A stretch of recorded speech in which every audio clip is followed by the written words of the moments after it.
건축주의 철학과 개성을 닮은 집을 추구하는 목조주택 전문기업 꿈꾸는 목수가 정치카페를 후원합니다. 노유진의 100분 토크. 벌써 1년이 다 돼가네요. 지난해 6월 9일이죠. 그때 발행됐던 정치카페 3회에서 6.4 지방선거 평가방송이었는데요. 그때 에피소드 기억하시는지 모르겠습니다. 제목 진짜 세다 새누리. 아마 기억나실 겁니다. 당시 지방선거의 결과 겉으로 보면 여야가 대등한 성적을 거둔 것처럼 보였지만 사실 그때가 세월호 대참사 직후였거든요. 그래서 그런 지방선거에서 광역 비례 득표율 48.55%를 기록했던 새누리당의 괴력, 우리가 이 스튜디오에서 함께 주목했던 기억이 납니다. 감탄을 했었죠. 엄청나다고. 새누리당은 지방선거 직후에 치러진 7.30 재보궐선거에서 또 보란듯 압승을 거두면서요. 김한길, 안철수 두 제1야당 지도부를 사퇴시켰고요. 바로 지난 수요일에는 대통령 자신이 불법 대선 자금 사건에 몸통으로 지목된 성완종 사태마저 툴툴 털어버리고 4.29 재보궐선거에서 또다시 이겼습니다. 야당의 연전연패가 이어지고 있는데요. 아무리 예상은 했다고 하지만 엄청난 국정 난맥과 무능 속에서도 승승장구하는 새누리당, 멘붕을 피하기 힘든 상황입니다. 오늘 총선을 약 1년 정도 앞둔 시점에서 괴력의 새누리당에 맞서는 야당, 왜 이러는지 또 무엇을 할 수 있는지 얘기해 보도록 하겠습니다. 오늘 100분 토크는요, 아주 오랜만에 게스트 없이 오로지 우리 셋이 게스트를 못 구했어. 툴툴 털어보겠습니다. 마치 게스트처럼. 그 토크 주제 몇 가지를 잡아봤는데 이제 첫 번째 주제가 일단 이번 선거 결과의 평가입니다. 그러니까 통합진보당 해산으로 선거가 치러진 광주 서구와 관악, 그리고 성남에서는 무소속 천정배 후보랑 새누리당 오신환, 신상진 후보가 당선됐고요. 그리고 이제 선거 직전에 그 새누리당의 안덕수 의원이 당선 무효가 확정되면서 갑자기 재보궐선거를 치르게 된 인천 서구 강화을, 거기서는 새누리당의 안상수 후보가 또 다시 당선됐습니다. 이번 선거 이거 어떻게 봐야 될까요, 이 결과를? 사실 우리가 몇 주 전에 약간 돗자리 깔았어요. 기억나시는지 모르겠는데 그때 유 작가께서 그랬죠. 한번 당해봐야 된다. 뭘 당해봐. 한번 그것도 교육적 효과가 있다라고 했던가 하여튼 그런. 아니 그게 아니고 저는 우선 이제 이 논의를 하기 전에 한 가지 좀 이제 질문을 제기를 하고 싶어요. 재보선이 끝나고 나서 언론 보도나 이런 사람들의 반응을 이렇게 보면 막 새정치연합에 대한 비난, 조롱 이런 것들이 주조를 이루고 있어요. 이제 선거에 나가서 진다는 것이 뭘 의미하며 우리가 선거에 나가서 진 후보나 정당에게 대해서 취해야 될 기본적인 태도가 어떤 것인가? 선거 나가서 지면 조롱받아야 돼요? 선거 나가서 떨어지면 비난받아야 돼요? 왜? 그게 맞는 거예요? 그런 의문이 들더라고요. 너무 그러니까. 어떻게 생각하세요? 아까도 선거라는 게 이제 두 가지 측면이 있죠. 한 가지는 뭐냐면은 누군가를 뽑는다라는 측면이 있겠고, 두 번째로는 아까도 우리가 그 얘기를 했는데 정치적 의사를 표출하는 거잖아요. 아니 후보나 정당 입장에서. 그러니까 후보나 정당의 입장에서 만약에 많은 표를 받지 못했을 경우에는 거기에 따른 당연히 이제 정치적 책임을 유권자들이 물었다고 해석할 수 있는 부분이 분명히 있어요. 그런데 그걸 가지고 무슨 이렇게 비난을 하거나, 그러니까 선거 패배한 것 자체를 비난하거나 이런 것들은 좀 이해가 안 되죠. 우리 역사에 있어서 지금 해석 투쟁이란 말이 있지 않습니까? 예. 역사의 사실은 그대로인데 그걸 어떻게 해석하느냐를 두고서 이제 현실이 필요해서 각각 다르게 해석하면서 해석하는 거 가지고 또 다시 싸우게 되는데, 저는 선거 결과는 되게 보면은 이제 이기면 많은 잘못이나 허물들이 덮어지고 지면은 많은 불만과 어떤 문제점들이 다 그것 때문에 졌다 내지 졌기 때문에 그런 또 새로운 문제가 생겼다는 식으로 이렇게 뒤집어 좀 쓰게 되는 그런 이제 좀 세속적인 경향이 이제 있고요. 그리고 이 해석투쟁처럼 실제 그 패배의 그 어떤 객관적인 냉정한 의미보다도 그 이상으로 과도하게 해석해서 달리 하고 싶은 얘기를 그거에 빗대서 하는 거죠. 그러니까 저는 참 그런 게 이제 선거라는 게 질 가능성이 많다고 생각하면서 출마하는 후보가 있으니까 선거가 되는 거 아니에요. 다 내가 100% 될 거라고 확신하고 객관적으로 그게 옳은 사람만 출마하면 다 무투표 당선이지. 그러니까 이 선거 제도가 존재할 수 있다는 것은 당선될 가능성이 몹시 희박하고 어려운 선거지만 내가 어떤 뜻한 바가 있어서 출마하는 후보나 후보를 내보내는 정당이 있으니까 성립하는 거잖아요.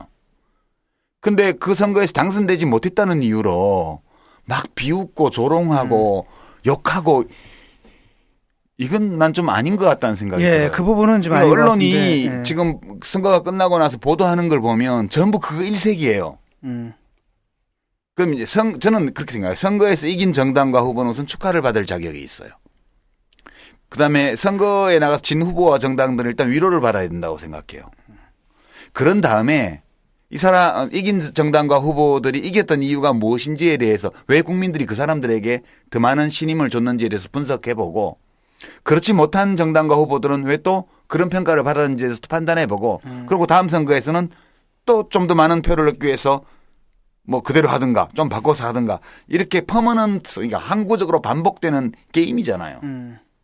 근데 너무 심하다는 느낌이 들어요. 저는 뭐 정의당도 참패했고 새정치연합도 참패했고 또 참패했습니다. 당은 새누리당만 이겼는데요. 그럼 일단 축하하고 새누리당에 그리고 이제 야당 진 야당들에 대해서 이제 위로를 보내고 이게 기본이고 그 다음 단계에서 차분하게 뭐 때문에 이런 결과가 나왔는지를 따져봐야지. 예.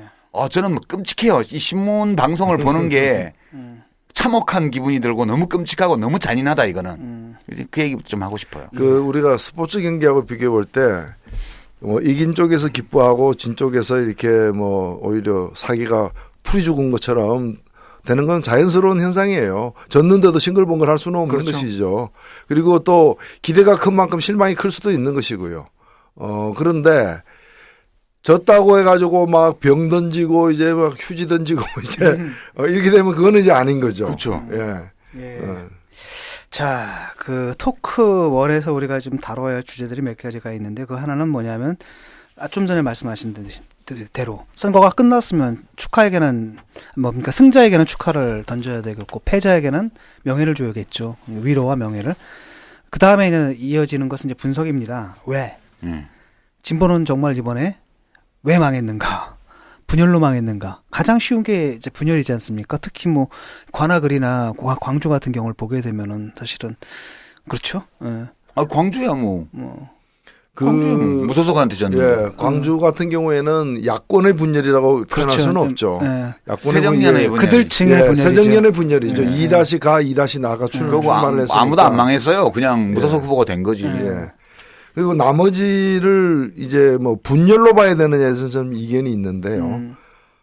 일단 예를 들면은 당이 다르고 이런 사람들이 뭐 그 달리 나가는 출마하는 건 당연한 것이지 그걸 분열로 봐야 되느냐. 근데 백보양보해서 이제 야권이 연대를 하지 못했다. 하지 않고 뭐 나갔다. 표면적으로 보면은 그렇게 보일 수 있을지 몰라도 성남 같은 경우에는 뭐 산술적으로 보면 무소속 김미 후보나 또 이제 새정치연합 후보의 표를 합해도 지는 거기 때문에 분열 때문에 졌다라는 말도 성립이 안 된다고 저는 보고요. 그다음에 인천 서구광화 같은 경우에도 마찬가지 아닙니까?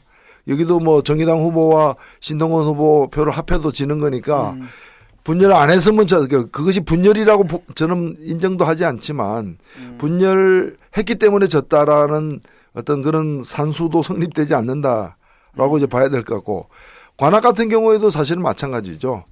관악 같은 경우에도 예를 들면 그런 식으로 따지면 지난번 선거는 김희철 그 무소속 후보가 있었고 예. 또 뭐 통합진보당 후보가 있었고 그렇지만은 또 통합진보당 후보가 이기지 않았습니까? 그렇기 때문에 이걸 갖다가 분열만 안 했으면 이길 뻔했다라고 이렇게 접근하는 것도 저는 옳은 건 아니라고 봅니다. 다만 여기서 이제 이런 문제는 하나 우리가 남을 수는 있죠. 이번에 직접 패인으로 저는 작용했다고 보지는 않습니다만은 이제 예를 들면 뭐 선거연대 같은 건 이번에 안 한다 하니까 그럼 우리도 안 한다 뭐 다 안 한다 이래가지고 치러진 선거인데 그럼 계속 안 할 거냐? 그럼 국민들이 보면 또 선거연대에 대해서 굉장히 비판적인 또 시각도 많잖아요.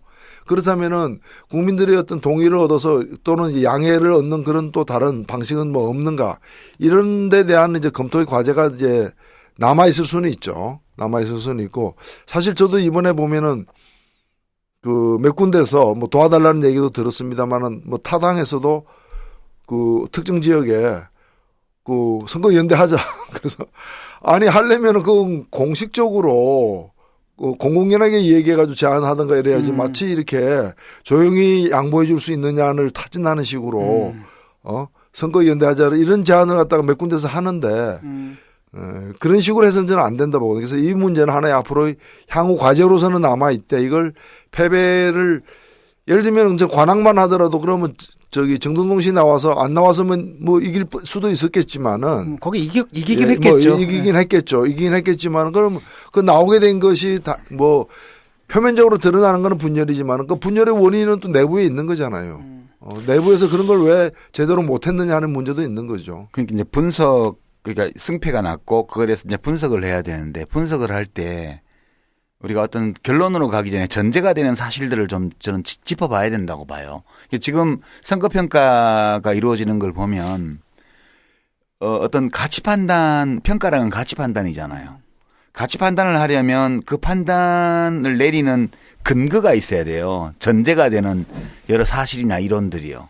근데 지금 그게 없는 식의 그 감정 배설 형식의 선거평가가 언론에 너무 많다는 생각이 우선 들어서 저는 이 앞으로 치러질 뭐 내년 총선이나 이런 걸 볼 때 항상 중요한데요. 첫 번째는 원칙을 되새겨 봐야 된다고 봐요. 선거와 관련되어 있는 기본적인 원칙이요.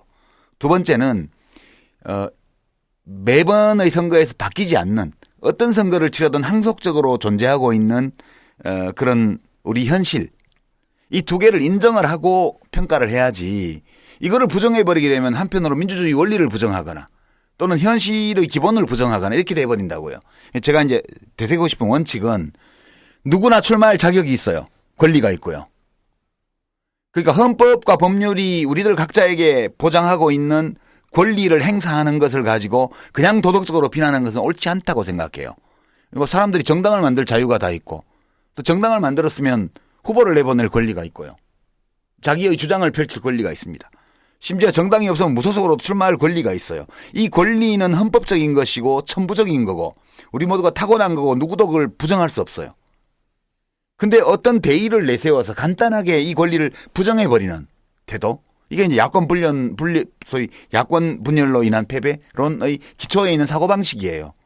이건 저는 굉장히 위헌적인 거라고 생각해요. 우리 기본은 누구에게나 법적으로 그 사람의 피선거권이 박탈되지 않는 한 정당에 참여할 권리, 후보로 나갈 권리 다 있다는 거예요. 그걸 존중해야 된다는 게 첫 번째 대원칙이고요. 두 번째는 특히 야권의 패배를 분석할 때 요즘 특히 진보 언론 쪽에서나 혹은 보수 언론 쪽에서 각각 다른 동기에서 이런 얘기들을 하는데 이른바 기울어진 운동장론 그러니까 한국은 정치 지형 자체가 보수에게 유리하다는 이거를 부정하는 보도가 계속 나왔습니다. 마치 이런 게 없는 것처럼. 이제 그러고 나니까 이제 어떤 식의 얘기를 하냐면 질 수 없는 선거를 쳤다? 야권이? 그런 식의 평가요. 질 수 없는 선거를 졌으니 이놈들이 큰 죄를 지었음에 분명하다는 식으로 비난하는 거예요. 선거에 나와서 떨어지는 게 죄를 짓는 건 아니잖아요. 그건 낙선한 거지. 그러니까 저는 이 헌법의 피선거권을 부정하는 논리. 그래서 현실에 존재하고 있는 엄연한 현실로서 존재하고 있는 이 기울어진 운동장을 부정하는 논리 이 둘이 다 야권을 해치고 있다고 저는 생각해요. 이 두 가지를 다 부정하고 하는 어떤 선거평가도 이것은 정당하지도 않고 합리적이지도 않다. 그 전제를 우선 좀 말씀드리고 싶어요. 화가 많이 나신 모양이에요. 저는 신문을 보시면서 엄청 저는 사실 붕괴해요. 예컨대 이른바 한겨레나 경향 같은 진보 매체에도 제목을 보세요. 야권의 무능과 나태함이 패배를 불렀다? 그런 식으로 말하면 한겨레신문과 경향신문의 낮은 시장 점유율을 뭘로 설명할 거예요? 한겨레신문과 경향신문, 경영진과 기자들의 나태함과 무능이 시장 점유율 하락을 불렀다 이렇게 말하면 인정하겠냐는 거예요. 그럼 왜 인정 못해요? 인정 못하는 거는 지금 조중동이 지배하고 있는 이 미디어 시장에 기울어진 운동장에서 자기들이 아래쪽에 있으니까 공정 경쟁을 못하니까 못 올라가는 거 아니에요. 자기 문제에 대해서는 그렇게 객관적으로 보면서 정치의 문제에 대해서는 간단히 부정하고 맨날 야당을 훈계하고 야단치고 비난하고 저는 그거 이해 못하겠어요 솔직히. 마찬가지로 정동영 씨를 출마했다는 이유만으로 천정배 씨가 출마했다는 이유만으로 또는 작은 정당들이 후보를 냈다는 이유만으로 비난하는 거 그걸 뭐 페인으로 지목하고 하는 거, 저는 그것도 인정 못 하겠어요, 솔직히. 처음부터 너무 열냈네. 예. 그렇다면은 본인이 보시기에 페인은 뭔 것 같아요? 이런 거예요. 그 역대 재보궐 선거에서 수도권에 현 야권이 이긴 적이 거의 없어요. 제가 한번 이겨본 사람인데. 그러니까 아까 그래서 그렇게 자기가 이렇게 2003 기고만장하셨구나. 아니, 나는 이겨본 사람이라고. 2003년도에 제가 나갔을 때 이런 거예요.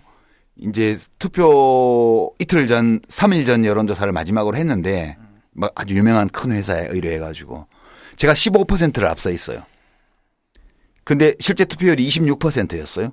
얼마를 이겼냐? 5% 이겼습니다. 그런 거예요. 그러니까 15% 이상의 지지율 격차가 있을 때 투표율 25% 내외에서 5% 격차가 나는 거예요. 이 시뮬레이션을 해보면 투표율이 35% 밑으로 내려오면 야권의 후보가 두 자릿수 이상의 퍼센티지로 우세하지 않은 한은 져요. 질 가능성이 되게 높아요. 기울어진 운동장이에요, 기본적으로. 이 기울어진 운동장에서 축구 시합을 했는데 못 이겼다고 이렇게 지탄을 하는 거예요. 저는 이거는 옳지 않다고 보고요. 그다음에 이제 야권이 질 수 없는 선거라는 건 한 번도 없었어요. 현재 야권이 언제 국회의원 선거에서 이겨봤냐? 딱 한 번이에요. 2004년 17대 총선 탄핵 후폭풍에 힘입어서 제1당이 돼봤고요. 그걸 제외하고는 현재의 새누리당의 전신정당부터 시작해서 기호 1번을 가진 적이 한 번도 없어요. 모든 총선에서, 그러니까 7번 총선을 민주화 이후에 했는데 이 13, 14, 15, 16, 17, 18, 19 7번의 총선 동안에 제1당을 현 야권이 차지한 거는 2004년 딱 한 번이에요. 대통령 선거를 5번 했는데 2번 이겼어요. 2번 이겼는데 한 번은 김대중 후보가 이겼을 때는 3가지 조건이 있었어요. 첫째, 보수파의 일부를 DJP 연합으로 끌어들였어요. 그걸 충청도 유권자들이 승인해서 표를 많이 줬어요. 두 번째는 여권이 분열됐어요. 이인재 씨가 독자 출마해서 500만 표를 가지고 와서. 그다음에 이제 이 DJP 연합이라는 보수 일부와 연합에 대해서 진보적 유권자층이 승인해 줬어요. 권영길 후보가 표를 50만 표 정도 받았나요, 그때? 97년도에? 그러니까 대부분의 진보적 유권자들이 표를 김대중 후보에게 줬어요. 이 3가지 조건이 충족되면서 겨우 30만 표를 이긴 거예요. 겨우. 저쪽이 500만 표 찢어졌는데도 불구하고. 그거는 이긴 선거가 아니에요. 선거 결과에서 이긴 거지. 야권이 이긴 선거가 아니라고요. 두 번째 대통령 선거 이긴 게 노무현 후보가 이긴 거예요. 그때도 정몽준 씨를 끌어들였어. 정몽준 씨가 아무 명분도 없이 뛰쳐나갔지만 명분이 없었기 때문에 그 유권자층이 대부분 남아줬어요. 그다음에 정책으로 말하는 충청권을 DJP 연합과 같은 방식이 아니라 행정수도라는 신행정수도라는 정책으로 충청권을 잡았어요. 하여튼 그건 대단히 이기기 어려운 선거였는데 하여튼 정권교체 50년 만에 해서 5년 만에 또 바꾸기는 어려우니까 그 김대중 정부가 성립됐던 그 흐름의 연장선에서 노무현 후보의 개인기를 좀 발휘하면서 겨우 이긴 선거예요. 그거 말고는 이긴 선거가 없어요. 이 해방 이후의 모든 선거에서. 언제 현재의 야권이 질 수 없는 선거를 해본 적도 없고 질 수 없는 선거가 있었던 적도 없어요. 근데 우선 야권 자체나 진보진영 자체에서 여권에 무슨 악재가 있을 때마다 이 선거는 이런 악재가 있으니 야권이 질 수 없는 선거다. 이렇게 해놓고 선거에 지고 나면 지도부 물러나라 뭐 해라 이러고 맨날 자해를 하잖아요. 저는 이 모든 것들이 두 가지를 위배한 거라고 봐요. 첫째, 모든 사람에게 헌법이 피선거권을 주고 있다는 사실을 간단히 부정하는 횡포. 두 번째, 운동장이 기울어져 있다는 것을 인정하면서 우리가 대처를 해야 되는데 마치 그렇지 않은 것처럼 착각하고 과잉 기대를 부풀리거나 현실과 맞지 않는 어떤 희망을 품거나 그렇게 해서 스스로를 계속 해치고 있는 이런 거라고 저는 보는 거예요. 이번 선거도 물론 이제 좀 더 분석해 보면 야권이 뭘 고쳐야 될지도 나오겠지만 일단 큰 틀에서는 이 점이 중요하다 그런 점을 말씀드리고 싶어요. 예. 근데 조금 전에 이제 다른 선거들 예를 드실 때 이제 대통령 선거를 주로 많이 말씀을 하셨는데 대통령 선거는 확실히 그렇죠. 그렇고 그게 이제 우리의 그 참 숙명적인 어떤 그런 문제점들인데 국회의원 선거는 선거구마다 이렇게 지형이 많이 다르거든요. 그러니까 기울어지는 운동장도 있지만 그렇지 않은 운동장도 이제 있고요. 야권에 더 유리한 지역도 꽤 있지 않습니까? 다만 이제 재보궐선거 같은 경우는 확실히 이번처럼 뭐 36% 정도의 또 투표 참가율에서는 저쪽은 선수들이 거의 다 나오는데 투표할 사람들이 거의 다 투표장에 나오는데 반해서 이쪽은 투표할 사람들이 현격히 적게 나온다는 거예요. 이번에 저는 이제 예를 들면은 뭐 저희 주관적인 판단입니다만 인천 서구 광화문 같은 경우에 투표율이 한 56% 정도 됐으면은 신동건 후보가 이겼을 거예요. 그렇죠. 네. 너끈하게 이겼을 거예요. 근데 이제 재보궐선거는 어차피 투표율이 낮은 것이고 이 낮은 조건 속에서 혹시 이길 수는 없을까? 그걸 이제 궁리하는 게 정치가 해야 될 일, 이제 정당들이 하는 일인 것이죠. 하는 일인데, 그 점과 관련해서 이렇게 보자면은, 과연 이 후보가 이제 저는 이제 그런 재보궐선거와 같이 불리한 선거판, 기본적으로 현재 야권에게 불리한 선거판에서는 인물이 월등하거나, 그렇죠. 아니면은 뭔가 어떤 이 투표장에 정상적으로는 안 나올 사람들을 불러내는 어떤 핫 이슈 내지 그런 상황을 만들어내든가. 그렇지 않으면 못 이겨요. 안 그러면 못 이기는 거죠, 사실은. 못 이기는 거고, 결국에 정당은 어차피 보면 이 게임의 주체로서 또 가급적이면 당선시켜야 되는 어떤 그런 조직으로서 이제 이 두 가지를 여하이 이제 만들어내느냐인데 그런 점에 비춰본다면은 지적할 부분들도 있다라는 거죠. 예. 이제 정의당은 이제 아까 노 대표님은 다 합쳐도 새누리당 후보만큼 안 된다 말씀하셨는데 그게 문제인 거예요. 사실 정의당이 후보를 냈으면 정의당 표를 합쳤으면 새정치연합 후보가 될 수도 있었을 정도까지 득표를 해야 돼요. 그게 목표였죠. 네. 그러니까 우리 정의당 이게 제3당의 힘이 이렇게 약한 거예요. 그러면 지금 새정치연합에서 이제 정의당을 뭘로 볼까요? 쟤들은 있으나 없으나 똑같아. 이렇게 볼 거 아니에요. 이번 선거 결과를 보면은, 정의당 후보 같은 경우에는 어차피 다른 후보들에 비해서 정당 지지율 자체가 현격히 차이 날 정도로 아직은 낮고 또 후보들도 이렇게 그 지역에서 광주에서 나온 후보 같은 경우에는 이제 구의원 시의원으로 해서 올라갔습니다만 또 다른 후보는 처음 데뷔하는 그런 이제 조건이기 때문에 높은 득표율을 이제 기대하기는 어려웠지만은 분명한 것은 아직까지 이제 군소 정당인 진보 정당이라 할지라도 우리가 이제 어느 정도 좀 갖춰야 될 지지율에 비해서는 낮은 건 사실이에요. 그 전에 비해서도 많이 낮아졌잖아요. 그렇죠. 예, 그런 점에서 왜 이 당선 가능성도 적은 이 진보 정당 후보에게 굳이 투표해야 될 이유가 뭔지를 뭔가를 좀 만들어 줘야 되는데 그 점에 있어서도 부족함이 많은 거죠. 예. 한 가지 이번 선거를 보면서 이제 독특한 점이 있는데 정동영 후보, 그다음에 천정배 후보란 말이죠. 변희재 후보도 보니까 0.74%인가 꽤 많이 받았더라고요. 700표 정도 받은 것 같더라고. 500 몇십 표를 받았더라고요. 생각보다 많이 받았어요. 아니 한 700표 거의 받은 것 같은데. 578표. 578인가? 예. 근데 그건 그렇고 그 정동영 후보나 천정배 후보나 이쪽에 새정치연합에 계시던 분들이잖아요. 이분들이 나간 걸 어떻게 봐야 되냐라는 거죠. 그 다음에 이분이 또 하나는 뭐냐면 이제 천정배 후보 같은 경우가 당선되자마자 하는 얘기가 이제 호남 정치를 복원하겠다라고 얘기를 하거든요. 이런 걸 어떻게 이해를 해야 되는지. 그리고 실제로 SNS를 보게 되면은 저는 잘 모르겠는데 이런 정서가 있어요, 실제로. 예, 있어요. 굉장한 반노라 그러나? 반노라고 하면서 그 다음에 또 다른 한편으로는 이렇게 호남을 내세우는 이런 유력한 흐름들이 있더라고요. 있죠. 굉장히 강하게.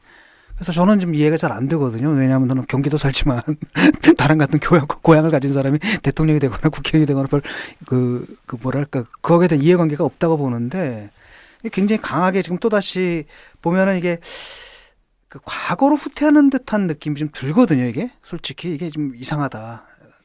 두 분이 천정배, 정동영 두 분이 제가 정의당에 계신 분도 아니기 때문에 말씀드리기가 참 조심스럽습니다만은 두 분이 같지는 않은 것 같아요. 좀 차이가 많은 이번에 선거에 출마하게 되는 어떤 배경은 차이는 분명히 있는 것 같고요. 천정배 후보가 이제는 의원이죠. 얘기한 거나 또는 언론 인터뷰한 거 이런 거 보면은 어떤 새정치연합이 이대로 안 된다. 재건축해야 된다. 혹은 리모델링 해야 된다. 그런 문제의식이 있는 것 같고요. 그래서 아마 그 당에서 공천을 받았으면은 출마를 그냥 했을 거예요. 그렇죠. 본인이 원하는 대로 공천을 받았으면. 공천을 못 받았기 때문에 나온 거고, 직접적 계기는, 나왔고 또 그 문제의식 바탕에는 그 본인의 그 표현에 따르면은 이제 광주의 기득권 정치, 그리고 또 전국적인 또 이제 새정년의 기득권 정치가 극복이 돼야 된다. 그래서 이분을 갖다 단순히 반노 비노로만 규정할 수 없는 게 광주의 기득권 정치는 주로 비노 아니에요? 이분이 이제 그 인터뷰한 거 보면은 그건 아니에요. 아니 이분이 보면 친노만 반대하는 건 아니에요. 그 광주가 또 다 비노인 건 아니지만은 광주에도 기득권 정치가 있어서 광주 시민들이 질타를 받고 있다라고 본인은 생각하는 거고 또 이 당도 그쪽 당도 이제 그렇다라고 보는 거고 이런 것들이 극복되기 위한 어떤 뭐 독립군의 심정으로 이제 활동을 하겠다라는 이제 그런 거고 정동영 후보 같은 경우에는 완전히 이제 다른 당을 하겠다라고 나온 거죠. 일단은 표방하기로는 그러니까 두 경우가 좀 같은 건 다르긴 아니죠. 다른데 유권자들이 바라보는 거는 또 그거하고는 다른 것 같아요. 그러니까 커뮤니케이션인데 후보가 주장하는 바가 있고 그 후보에 대해서 유권자가 해석하는 게 있어요. 제가 방송에서는 말씀을 안 드렸던 것 같은데 정동영 후보가 한 20%쯤 득표할 거라고 제가 얘기를 했었어요. 20%의 근거가 뭐냐 이렇게 누가 물어보기에 그 관악을에 사는 호남 연고 유권자의 절반이다 그게. 그 대충 퉁치면 20%쯤 된다 전체 유권자에. 그렇게 봤는데 그러니까 천정배 씨도 반쯤 받을 거라고 제가 그랬어요. 이게 유효 득표 한 절반쯤 할 거라고 얘기를 했는데 똑같은 구조예요 이게. 천정배 후보가 광주 서구에서 받은 것이 50% 정도잖아요. 그다음에 이제 호남 연고 유권자들이 약 40% 정도 거주하는 걸로 추정되는 관악을에서 정동영 후보가 받은 것이 그 50%인 20% 정도예요. 그러니까 이거 뭘 의미하냐면 저는 이 당에 있어 봤기 때문에 잘 느끼는데요. 그 호남의 유권자층이 대선 때 90% 이상 이제 2번을 찍잖아요. 이게 두 부분으로 구성이 되어 있어요. 하나는 호남의 지역성을 깔고 진보적 성향을 가지고 있는 게 반대고요. 나머지는 호남의 역사성 때문에 그냥 뭉쳐져 있는 꼭 뭐 좋은 의미든 나쁜 의미든 지역적 연고를 기반으로 모여 있는 표예요. 반반쯤 돼요. 어느 쪽이 우세하다고 말은 못 해요. 이게 고민인데 이게 김대중 대통령의 유산이에요. 이게 김대중 대통령이 이 두 세력에 한 발씩을 걸치고 정권 교체를 하고 정권을 잡고 유지했던 분이기 때문에 그 유산이 지금 그분이 돌아가시고 나서까지 남아 있는 거예요. 이게 원래는 이 진보개혁 세력의 큰 정당이 전국에 걸쳐서 있고 각 지역에 또 여러 지역주의적인 성향을 띤 정치 세력이 있고 이런 게 정상인데 문제는 한국의 진보 세력, 진보 정치 세력이 허약하기 때문에 자기 발로 못 서는 거예요. 한쪽 다리는 수도권 중심으로 해서 자기 발로 서 있고 그 발로만은 지탱을 못하기 때문에 다른 한쪽 발을 호남에 짚고 있는 거라고요. 둘 사이에는 늘 긴장이 있고 갈등이 있을 수밖에 없어요. 그게 때로는 이제 호남의 근거를 확실하게 둔 쪽이 주도권을 잡고 나머지 비호남 개혁 진영이 그걸 디스하는 양상으로. 예를 들어서 이제 뭐 박지원 씨가 근데 당대표라든가 주도권을 잡고 있을 때는 그런 양상이 나타나고요. 그냥 비호남의 개혁 세력의 일부라고 말할 수 있는 이른바 친노, 소위 말하는 이쪽이 당권을 잡고 있거나 이럴 때는 그 반대쪽에서 이게 오는 거예요. 그 긴장이 극단적인 형태로 나타났던 게 이제 열린우리당 때 내부 정파 싸움이었고 뭐 그런 거라고 저는 분석을 하고요. 이거는 단기간 내에 없어지거나 극복될 수 있는 성질의 것은 아니지 않나. 그것은 일종의 우리 현대 한국 정치가 받은 과거로부터 물려받은 천연과 같은 유산이다. 그거는 좋은 점도 있고 좋지 않은 점도 있는 그런 거라고 봐요. 그래서 그 천정배 의원이 이번에 이건 뭐 가정이지만 그렇게 진단하는 분들도 계신데 천정배 의원이 관악에 왔으면 똑같이 떨어졌을 것이다. 그럼요. 20% 받았어요. 예. 그리고 또 정동영 의원이 광주 갔으면은 또 광주는 아니고 광주에서는 좀 인정을 안 해주니까 전주 갔으면 그 정도로 이렇게 이겼을 것이다. 보는 게 이제 바로 그 지금 분석하신 그 바탕이 있기 때문에 이제 그런 건데 제가 아까 말씀드린 거는 이제 두 분이 이제 어떤 정치적 지향으로서 표현한 것. 그거는 또 자기 다르죠. 지지받은 거하고는 또 다른. 그거 달라요. 그게. 달리 이제 한 분은 이제 완전히 이제 새로운 당을 뭐 전혀 그 전에 몸담았던 거 다른 당을 만들겠다고 나온 분이고 한 분은 어찌 보면 새정치연합을 제대로 잘 되게 하겠다라는 뭐 그런 뭐 취지였던 차이는 있는 것 같아요. 근데 둘 다 잘 안 될 거예요. 제가 보는데. 아니 근데 문제는 뭐냐면 그 지지자들 그거 보게 되면 이 둘이 다르지잖아요. 지지자는 똑같아요. 그러니까 표준 사람들 이 사람들의 명분은 지지자만이 명분인데 아니고 이 사람들 지지하는 사람들의 정서는 달라 보이지 않는다라는 거예요. 저는 지지하는 표심만이 아니고 선거운동을 한 사람도 똑같아요. 예. 그러니까 이제 묘한 건데 이게 그 어떤 정치인이 자기가 주관적으로 내세우는 거 하고 그 사람에게 지지를 투사하는 유권자들의 심리하고는 늘 같을 수는 없어요. 그 일치할 수도 있지만 일치 안 될 수도 있는 거고 이번에는 관악을과 광주 서구가 다 그런 경우라고 봐요. 일치 안 하는 경우요. 이제 그렇기 때문에 제가 천정배 의원도 자기가 원하는 바를 못 이룰 거라고 봐요. 거의 호남 지역 약 30개 정도 선거구가 있네요. 30몇 개 합쳐서 광주 전남도 합쳐갖고 34개인가 있는데 거기에다가 다 뭐 현역 의원을 빼와서 세력을 만들거나 아니면 다음번에 좋은 사람을 규합해서 무소속 연대로 돌파를 하거나 이 구상을 말씀을 하시던데 그 잘 안 될 거라고 봐요. 저는. 마찬가지로 정동영 씨도 지금 낙선을 해서 더더군다나 힘이 빠지긴 했지만 국민 모임하고 같이 해서 전혀 완전히 새로운 진보 정당을 하는 쪽으로 뭐 정치 세력을 구축한다? 안 될 거라고 봐요. 둘 다 안 된다고 저는 봐요.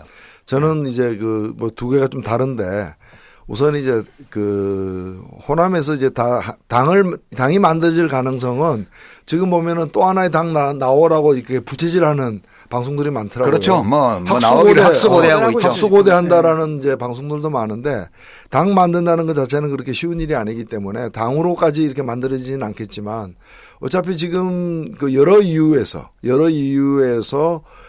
그 내년 총선에 뭐 그 새정치연합에서 공천을 못 받거나 받을 가능성이 없거나 또는 이제 그냥 아예 숙청되거나 도태되거나 이제 이럴 분들이 이제 따로이 또 출마 의지를 가지고 그렇죠. 무소속 연대식으로. 그럼요. 그러다 보면 그건 굉장히 이제 그 혼합 작곡밥처럼 다양한 구성이 되겠죠. 단일하지 않은 막 경향이 보수 혁신 진보 다 섞이는 뭐 그런 어떤 선거용 무소속 연대 같은 거 만들어질 수도 있겠죠. 있겠고 또 그게 그렇게 보는 이유가 뭔가면은 이번 내년 내년 총선이 대통령 선거하고 앞두고 그 거리가 너무 멀어요. 1년 8개월 반 정도 되기 때문에 두 선거가 한 세트로 치러지지 않고 총선 결과를 가지고 대선 그 당내 경선에 돌입하는 그런 상황이 되니까 총선에서 갈 때까지 한번 가보는. 그러니까 합쳐가지고 대선에 도전할 수도 있고. 그렇죠. 그런 시나리오도 있어요. 그래서 뭐 천정배 의원도 대선 때는 같이 할 거다라고 미리 얘기하잖아요. 그 자체가 이제 총선이 그런 성격이기 때문에 어느 때보다도 좀 분열적 요소가 사실은 있는 거죠. 근데 그 이제 광주 표심 같은 경우에 예를 들어가지고 오케이 뭐 그럴 수 있다 치는데 광주 같은 경우에는 이른바 시민단체에서도 천정배 후보를 지지했단 말이죠. 왜냐하면 새정치연합 뭐 그전에 민주당 뭐 새천년 민주당 새정치국민회의 이름이야 쭉 바뀌었지만 소위 김대중 당은 아니에요. 그 지역에서는 30년 집권당이에요. 그 당의 횡포가 어마어마하거든. 그 사실상 그 지역을 지배하는 유일 정당으로서 그 지역에 하면 집권당이잖아요. 보면 뭐 그전에 뭐 언론에 보면 뭐 구의회 의장 선거하는데 막 봉투로 자리 사고 팔고 하고 뭐 국회의원들이 공천 헌금 받아서 뭐 지방선거 공천 장사하고 이런 일들이 많이 보도가 되잖아요. 그게 중앙정치에 오면은 이쪽은 민주개혁 세력 뭐 새누리당은 뭐 보수 세력 수구 세력 이렇게 싸우지만 자기 동네에 가서 새누리당이 전혀 없는 데 가서 혼자 지배하고 있는 당에 가면 그 당이 새누리당하고 똑같아요. 저는 그 이해가 돼요. 광주 시민사회단체나 이런 데에서 지금 새정치민주연합의 호남 기득권에 저항하는 연대 동맹을 만들어 가지고 무소속 후보를 지원하고 이거는 이해가 돼요. 저도 거기 살면 그거 할 것 같아. 근데 어차피 이제 그분은 저 도로민주당이 될 거고, 거기 예를 들어가지고 우리가 정의당도 있고 다른 가능성들이 있잖아요. 그러니까 시민단체다 하면 제 생각에는 그런 경우에는 뭐 정의당이라든지 아니면 뭐 다른 그 진보 정당들이 있잖아요. 이 사람들하고 연대할 것 같은데 천정배 후보랑 이렇게 결합하는 게 그림이 저는 좀 황당하게 느껴지거든요. 그 당선 가능성이 있잖아요. 거기는. 정의당은 당선 가능성이 없어 보이고. 아니 근데 뭐냐면 그 사람들의 민주당이 당선 가능성이 부족해가 천정배 후보를 뽑는 건 아니잖아요. 지역 시민단체들도 다 그 이권이 걸려 있는 게 많아요. 뭐 제가 내려가서 그 얘기를 듣기로는 그 시민사회단체도 광주 쪽은 굉장히 이제 두텁고 넓잖아요. 예.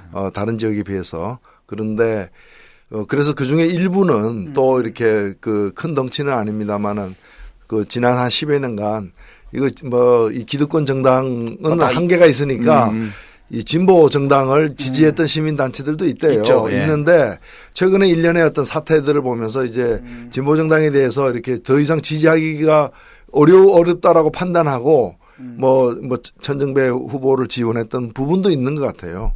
그래서 이제 이 부분이 다 단일한 건 아니고 또 모든 시민사회단체가 또 그쪽을 또 힘을 몰아준 것도 또 아니죠. 예. 그 전에 이제 그 정동영 후보는 좀 케이스가 달라가지고 저도 뭐 한 말씀 드리고 싶은데 저는 그 물론 이제 아까도 말씀하셨지만 뭐 헌법과 법률에서 누구나 출마를 할 수 있고 그걸 이제 뭐라고 얘기할 수는 없는데 저는 이제 이 부분이 뭐 국민 모임이라는 게 이제 대중적 진보 정당을 만들자라고 이제 저희가 속해 있는 정의당의 제안도 한 상태이고 또 실제로 그 과정에서 뭐 이 진보 단일 후보로 이렇게 해달라라고 이렇게 요청도 사실 있었고 뭐 일정한 검토까지도 됐던 걸로 알고 있는데 끝내는 성사가 안 됐습니다만은 그래서 그런 과정을 이렇게 지켜보면서 제가 드는 생각은 좀 과연 이번 출마가 우리가 목표로 했던 또는 이제 출마의 비언에서 나오는 진보 대결집에 과연 도움이 됐는가? 저는 별로 사실 도움이 안 됐다 봐요. 사실 뭐 표를 적게 얻어서 도움이 안 됐다라기보다는 실제로 그 과정 자체가 이 뭐 진보 결집에 보탬이 되려면 진보 결집을 함께 하려는 세력들과 논의가 좀 긴밀하고 서로의 어떤 동의와 합의 속에서 추진돼야 마땅한데 그냥 일 저지르듯이 됐고 그리고 또 그 과정이 또 그 조직 내에서도 또 아주 이게 충분한 논의와 합의 속에서 진행된 것 같지도 않고 또 선거운동도 보면은 별 또 진보 아닌 그런 분들도 끼어서 같이 이렇게 하고 이러면서 이게 과연 그 선거 참여 전과 선거 결과가 나온 이후가 진보 결집에 있어서 어느 정도 더 좀 구심력으로 발휘 기능을 했는가 하는 점에서 보면은 상당히 좀 후퇴하지 않았나 하는 그런 안타까움들이 커요. 뭐 그런 점에서도 좀 평가가 필요한 게 아닌가. 그게 예를 들면은 천정배 그 의원처럼 당내에서 공천을 받을래 했는데 못 받아서 이렇게 나왔다면은 그거는 또 뭐 당내 싸움이 이제 당 내외에 걸쳐서 벌어지고 있는 뭐 그런 것으로서 이해가 될 수는 있는데 이거는 집안 싸움이 담장 밖으로 나간 걸로 우리가 이해를 하면 되죠. 근데 그렇게 네. 그렇게 되면은 이 문제는 진보 대결집은 관계 없는 거예요, 그렇죠. 사실은.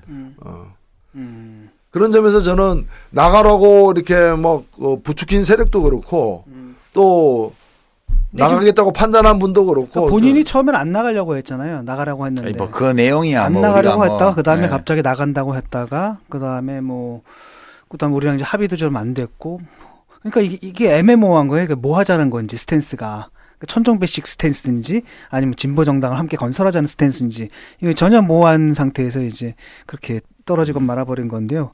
아직까지도 불분명합니다. 왜 나왔지? 그다음에 나와서 뭘 얻으려고 했는지 이게 좀 불분명한 것 같아요. 아직도. 그러니까 유권자들은 그냥 2-1, 2-2의 집안 싸움으로 이해한 거예요. 본인들이 뭐라고 얘기를 하든지 간에. 표심은 그렇게 움직였죠. 그렇죠.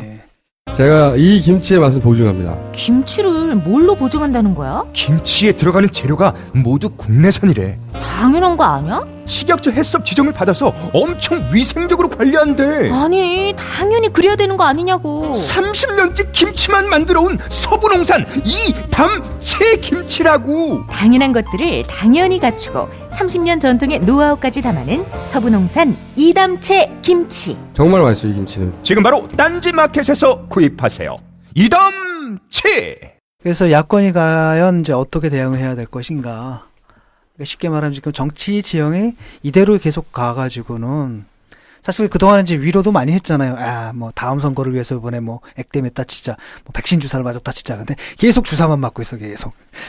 근데 지금 이제 야권이 뭐 증거 자체가 문제라기보다는 대통령의 국정수행 지지율이 한 그 6대4 비율로 못한다가 잘한다보다 많은 상황이잖아요. 원래 야권이라는 건 야당은 집권 세력에 대해서 유권자들이 불만족할 때 이길 가능성이 생기는 거지. 그렇지 않으면 못 이기는 거예요. 지금 그런 국정수행 지지도의 상황을 보면 야권이 이길 만한 상황이에요. 뭐 질 수 없는 상황은 아니지만 그래도 이길 수 있는 상황, 이길 가능성도 있는 상황이라고 저는 봐요. 이제 그런 조건에서 이렇게 못 이기니까 이제 문제가 된 거죠. 그러면 왜 대통령의 국정수행 방식에 대해서는 지지하지 않으면서 또 선거에서는 또 여당에다가 계속 표를 주냐. 이거에 대해서 이제 좀 야권이 왜 그런지에 대해서 야당들이 좀 생각해 봐야죠. 그에 대해서. 아주 구체적으로 문제 제기를 좀 할게요. 지금 제1야당의 대표가 문재인 씨란 말이죠. 그런데 이번에 이제 선거로 가장 큰 타격을 받은 게 틀림없습니다. 그리고 이 새정치민주연합이 이 선거 결과를 받아들여서 어떻게 나갈지. 당연히 이제 뭐 벌써부터 뭐 딴소리가들이 나오기 시작하더라고요. 뭐 최고위원이 뭐 비판하고 뭐 이런 식으로. 쉽게 말하면 이제 분열이 시작되는 것이고 좀 더 조금 더 좀 급진적으로 얘기하자면은 새로운 뭐랄까 해쳐모요? 이런 가능성까지 얘기하는 부분이 있고 또 천정배 씨가 바라는 게 또 그런 그림이잖아요. 그것과 관련해 가지고 이 문재인 대표 체제가 어떻게 될 것인가?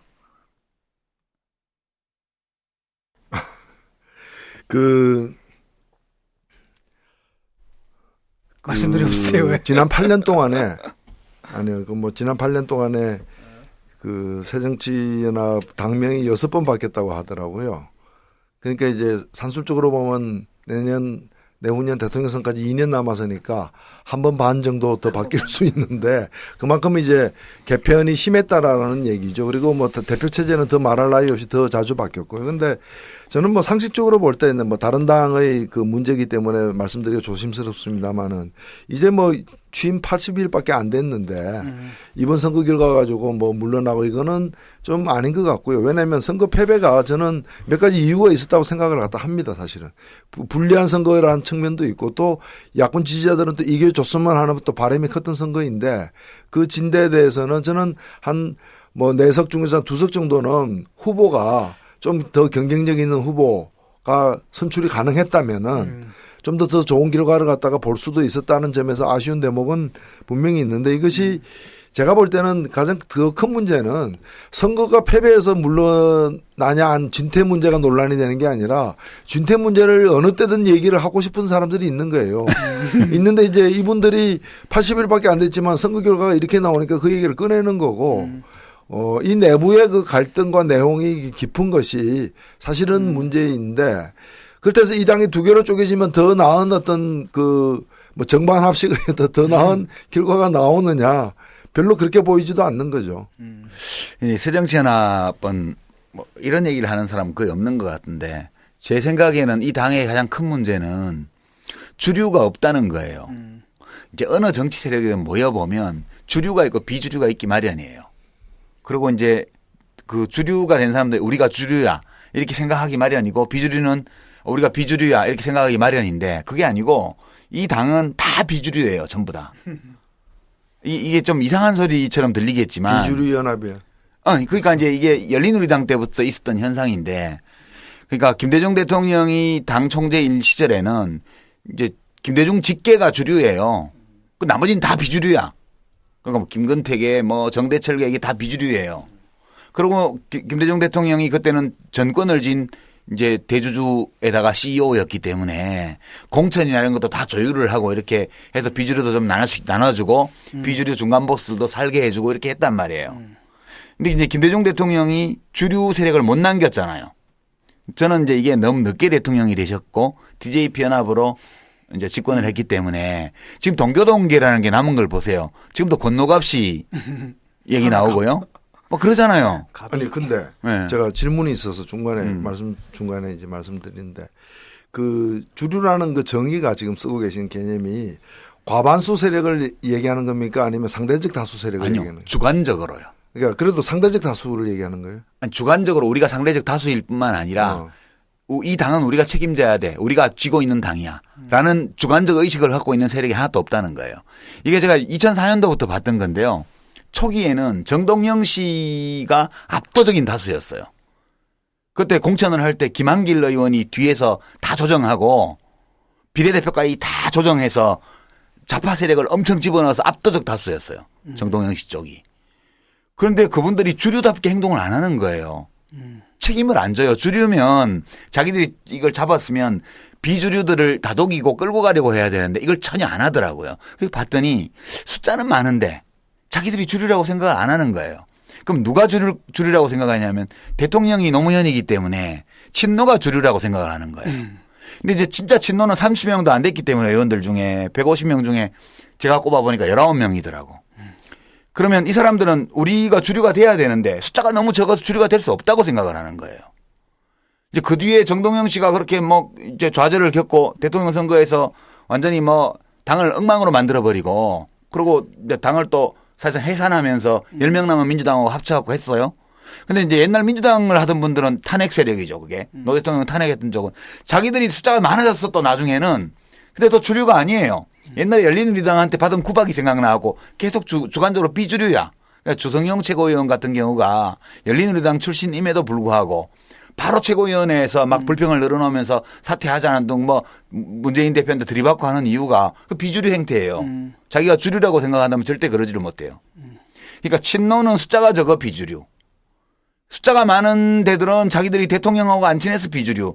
이런 등등의 이유로 지금도 이 당을 보면 다 각자가 다 비주류여가지고 틈만 나면 비주류로서 보이는 행태를 다 보이는 거예요. 아니 근데 그 말씀 이해는 되는데 무주공산이 되는 거예요. 그러니까 지금 말씀은 그 아니에요. 뭐 그 주류는 스스로 주류라는 생각을 안 갖고 있고 그 다음에 이제 주류로 지칭되는 쪽은 또 실제 주류만큼 힘이 없고. 그러니까 친노 패권주의 그런데 그 친노는 몇 명 되지도 않아요. 자기들도 비주류라고 생각해. 아니 그러면 그 지금 이제 바깥에서 볼 때는 이 당이 주로 그 구분되는 게 친노, 비노, 반노 이렇게 지칭되잖아요. 지칭되는데 이게 왜 친안, 반안, 비안이 아니고 혹은 친김, 반김, 비김이 아니라 친노, 비노의 노를 중심으로 해서 나뉘어지냐 이거죠. 그 왜 그러냐면 비호남 개혁 세력의 대표 명사가 대명사가 친노예요. 그러니까 호남 연고가 없는 사람은 다 친노로 몰아붙이는 거라고요. 그래서 친노라고 일컬어질 수 있는 합당한 그 어떤 경력을 가진 사람이 숫자가 거의 없음에도 불구하고 친노 패권주의라는 말을 쓰는 거예요. 근데 예를 들면은 지난번 이제 당내 경선 과정에서 여하튼 그 문재인 후보가 이렇게 대표가 됐잖아요. 예. 그거는 이제 그 내에 뭐 친노 세력이 그래도 상당히 그 좀 굳건하게 자리 잡고 있기 때문에 생긴 거 아니에요? 세력이 없죠. 몇 명 안 되죠, 그거는. 그냥 문재인 씨의 개인적인 그 대통령 후보를 했다는 거, 또 낙선했지만 표를 많이 받은 적이 있다는 거, 노무현 대통령과의 개인적인 관계 때문에 후광 효과가 있다는 거, 이것 때문에 달리 박지원 씨가 대표가 되는 건 좀 너무 끔찍하다 생각하는 사람이 많아서 대표가 된 거지 주류가 아니에요. 안에 세력이 없어요. 아니 지금 국회의원을 그런 이제 일반 그 시중에 있는 언론들이 구분하는 방식으로 구분하면은 현역 의원들 그 이른바 친노로 그 분류되는 분이 더 많잖아요. 근데 이제 분류 기준이 뭔지는 모르겠는데 예를 들어서 지금 비서실장으로 발탁한 김현미 의원, 그것도 친노라고 그러더라고요. 뭔 친노예요? 얼마나 반노인데. 아니 그러니까 개인적으로 보면 우리 다 알고 있죠. 그러나 결국은 지난 대선 기간에 대선 그 문재인 대통령 후보 선대위에 직책을 맡았던 사람을 다 친노로 분류하는 거예요. 그러면 그거는 정상적으로 민주당이라는 정당이 대통령 선거를 본선을 치르는 과정에서 문재인 후보가 대통령 후보가 되어서 여러 의원들을 당직에 임명했을 거 아니에요. 그때 문재인 후보의 선거대책위원회에 직책을 가졌던 사람을 다 친노로 몰아붙이는 거예요, 지금. 그러니까 이게 실체가 없는 논쟁이고 완전히. 그러니까 이 당은 제가 이제 그런 거예요. 객관적으로 볼 때 주류가 될 만한 조건을 갖추고 있고 주관적 의식 면에서 내가 이 당을 책임져야 된다는 생각을 가지고 있는 주류 세력이 없어요. 그러니까 혁신도 불가능하고 안 되는 거예요, 혁신도. 다 불만만 책임을 아무도 안 지고 다 불만만 얘기해요. 전부 다. 그러면 그 안에 뭐 명칭을 뭐라고 부르든 또는 분류가 되든 그 이렇게 일장의 뭐 개파라는 건 존재하는 거예요, 현실적으로. 그렇죠. 근데 그 개파들이 그 어떤 뭐 정체성으로 나뉘어져 있어요. 뭡니까 이게? 정체성이 없죠. 친서 관계로 돼 있죠. 역사성도 좀 있을 것이고. 그렇죠. 역사성, 개인적 친서 관계. 그러니까 이제 소위 말하는 386. 보통 언론에서는 친노 386 이렇게 묶어서 얘기를 하는데 386 중에 친노가 거의 없어요. 그러니까 오히려 그쪽은 이제 친 김근태, 민평년 전대협 출신 이런 쪽이 주류고요. 그쪽에 주된 세력이고 이제 소위 말하는 친노라고 일컬어지는 사람은 노무현 대통령이 되기 전에 인연을 맺었던 사람들. 그게 이제 원래 친노죠. 거기서 또 뭐 선골 진골 이렇게 되는 거 그거는 이제 하는 소리고 그건 대충 이제 그렇게 보면 소위 그렇게 친노로 묶고 있는 사람이 11명 정도 되고 그다음에 이제 386으로 묶고 있는 게 11명 되고 그렇게 작은 소규모 집단별로 친서 관계가 있는 거예요. 예. 그 어떤 이념적 정체성이나 이런 거 없어요. 이 386 의원들도 행동하는 걸 보면 이념적인 정체성이나 공통성을 기반으로 움직이는 게 아니에요. 전대협 시기에 같이 운동을 했던 연고로 움직이는 거지. 그러니까 이 당이 분열도 어렵고요. 분열도 못하고 분당도 못해요. 혁신도 못해요. 그러니까 이런 것을 유권자들은 정확히 알지는 못하지만 어쩐지 그런 느낌이 자꾸 드는 거예요. 아니 혁신도 못하고 분열도 못하고 분당도 못하고 예. 또 망하지도 않고. 예, 망하지 않아요. 절대 안 망해요. 제1야당이기 때문에. 진짜 골치 아프네. 예, 진짜 이거는 어떻게 할 수가 없는 거예요. 예. 결국 이제 주류가 없다라는 말이 좀 잘 보여주는 것 같아요. 쉽게 말하면 이게 리더십의 문제라는 거죠. 거버넌스가 없어요. 한마디로. 거버넌스가 예. 당내. 그리고 그것들이 알려지는 거죠. 유권자들한테는. 유권자들은 자기만의 방식으로 각자가 자기 나름의 방식으로 이것 좀 이상해라고 느끼는 거죠. 예. 예. 예. 어떻게 해야 됩니까? 어떻게 할 수가 없죠. 야 아무것도 없네. 저는 새정치연합에는 새정치 빼고는 다 있는 줄 알았는데. 여기는 정말 끔찍해요. 저는 이 당이 어느 정도 이제 이 집권 세력의 횡포 이런 것들을 저지하는 역할을 해주고 있잖아요. 어쨌든 그렇게 할 수 있는 힘을 가진 유일한 집단이니까. 그렇기 때문에 국민들이 기대가 있고요. 막상 선거가 오면 그 당선권에 들어있는 후보를 해줘야 되는데 이렇게 살펴보면 2번밖에 없으니까 그 다른 야당이 크기도 어렵고 이 당이 혁신되기도 어렵고 그래서 저는 지금 한국의 정치 체제를 1.5당 체제로 보는 거예요. 새누리당이 1, 나머지가 0.5예요. 예. 1, 그 과거에 이제 멕시코가 이제 오랫동안 1.5당 체제였는데 1.5 대 0.5 대 0.1, 1.6당 체제라고 얘기해요. 예, 뭐 그쯤 되겠죠, 우리도. 예. 그 원자 모델 있잖아요. 이렇게 보면은 안에 핵이 있고 뭐 막 전자가 막 주위에 돌고 이게 딱 있으면 이게 이제 딱 유지가 되는데 민주당 같은 경우는 이 요소들은 다 있는데 이게 서로 궤도가 없어. 궤도 없이 그냥 해체가 돼 있는 상태라고 해야 될까나 이런 느낌이 지금 듭니다. 그리고 이제 이 주류만 없는 게 아니고 중앙 정치에 오면은 비주류. 그다음 호남에 가면 완전 주류. 이 모순적인 그것도 내부에 있고요. 그러니까 이 기묘한 진보성과 보수성의 기묘한 조합. 그러니까 시스템 전체는 절대로 안 변하기를 원치 않는데 이 시스템 안에서는 뭔가를 바꾸려고 노력하는 모습. 그러니까 아주 기형적인 정치 구조, 우리 대한민국의 정치 구조를 가장 잘 보여주는 정당이라고 봐요. 예. 이게 뭐 아니 흉보는 거 아니에요. 제가 굉장히 새정치연합에 대해서 내재적으로 접근해서 따뜻하게 이해해주고 있지 않나요? 예. 아까 이미 이제 결론을 말씀을 해주시긴 하셨는데 호남발 야권 혁신의 시도들 안 될 거다. 변방에서 혁신이 일어나지. 거기는 새정치연합은 호남이 중심이거든요. 중심에서 중심에서 하려면 위로부터의 개혁을 해야 되는데 위로부터의 개혁을 할 세력과 사람이 없어요 지금. 그러니까 변방에서 일어나는데 변방도 이 중심의 어떤 힘을 극복할 만한 변방의 힘이 없어요 야권에 지금.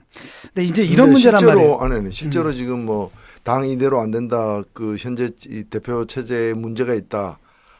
분당이 될지도 모른다. 막 이렇게 주장하는 분들을 보면은 굉장히 그 지역에 좀 기득권 예. 오래 누리었던 분들이 그 얘기를 하는 그 거예요. 묘한 거죠. 묘한 거예요. 예. 그러니까 기득권 세력이 혁신을 얘기하는.